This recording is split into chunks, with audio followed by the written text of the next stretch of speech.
Às vezes, o momento atual é inaceitável, desagradável ou terrível. As coisas são como são. Observe como a mente julga continuamente o comportamento, atribuindo nomes às coisas. Entenda como esse processo cria sofrimento e infelicidade. Ao observarmos o mecanismo da mente, escapamos dos padrões de resistência e podemos então permitir que o momento atual exista. Isso dará a você uma prova do estado de liberdade interior, o estado da verdadeira paz interior. Veja então o que acontece e parta para a ação, caso necessário ou possível. Aceite, depois haja.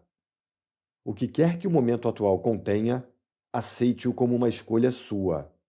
Trabalhe sempre com ele, não contra. Torne-o um amigo e aliado, não seu inimigo. Isso transformará toda a sua vida, como por milagre, dissolvendo o sofrimento do passado. Enquanto não somos capazes de acessar o poder do agora, vamos acumulando resíduos de sofrimento emocional. E esses resíduos se misturam ao sofrimento do passado e se alojam em nossa mente e em nosso corpo. Isso inclui o sofrimento vivido em nossa infância, causado pela falta de compreensão do mundo em que nascemos. Todo esse sofrimento cria um campo de energia negativa que ocupa a mente e o corpo. Se olharmos para ele como uma entidade invisível com características próprias, estaremos chegando bem perto da verdade. É o sofrimento emocional do corpo. Apresenta-se sob duas modalidades: inativo e ativo. O sofrimento pode ficar inativo 90% do tempo, ou 100% ativado em alguém profundamente infeliz. Algumas pessoas atravessam a vida quase que inteiramente tomadas pelo sofrimento, enquanto outras passam por ele em algumas situações que envolvem relações familiares e amorosas, enquanto outras passam por ele em algumas situações que envolvem relações familiares e amorosas, lesões físicas ou emocionais, perdas do passado, abandono, etc. Qualquer coisa pode ativá-lo, especialmente se encontrar ressonância em um padrão de sofrimento do passado. Quando o sofrimento está pronto para despertar do estágio inativo, até mesmo uma observação inocente feita por um amigo ou um pensamento é capaz de ativá-lo. Alguns sofrimentos são irritantes, mas inofensivos, como é o caso de uma criança que não para de chorar. Outros são monstros destrutivos e mórbidos, verdadeiros demônios. Alguns são fisicamente violentos, outros emocionalmente violentos. Eles podem atacar tanto as pessoas à nossa volta quanto a nós mesmos, seus hospedeiros. Os pensamentos e sentimentos relativos à nossa vida tornam-se, então, profundamente negativos e autodestrutivos.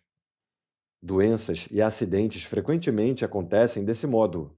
Alguns sofrimentos podem até levar uma pessoa ao suicídio. Às vezes, levamos um choque ao descobrir uma faceta detestável em alguém que pensávamos conhecer bem. Entretanto, é mais importante observar essa situação em nós mesmos do que nos outros.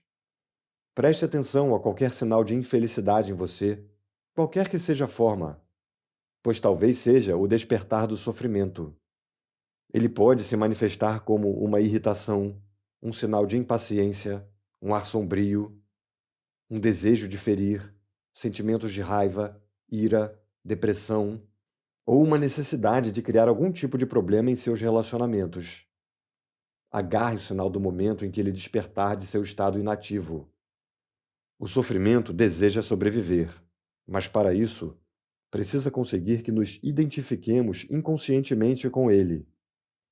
Portanto, quando o sofrimento toma conta de nós, cria uma situação em nossas vidas que reflete a própria frequência de energia da qual ele se alimenta.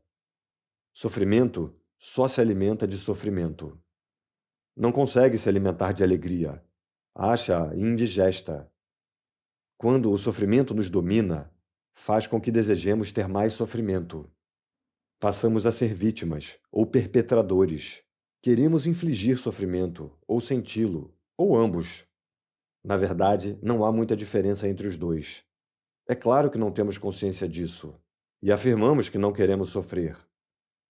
Mas preste bem atenção e verá que o seu pensamento e o seu comportamento estão programados para continuar com o sofrimento, tanto para você quanto para os outros. Se você estivesse consciente disso, o padrão iria se desfazer, porque desejar mais sofrimento é uma insanidade, e ninguém é insano conscientemente. O sofrimento, a sombra escura projetada pelo ego, tem medo da luz da nossa consciência. Teme ser descoberto.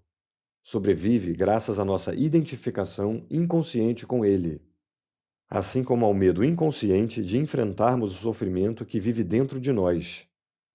Mas se não o enfrentarmos, se não direcionarmos a luz da nossa consciência para o sofrimento, seremos forçados a revivê-lo. O sofrimento pode nos parecer um monstro perigoso, mas eu lhe garanto que se trata de um fantasma frágil. Ele não pode prevalecer sobre o poder da nossa presença.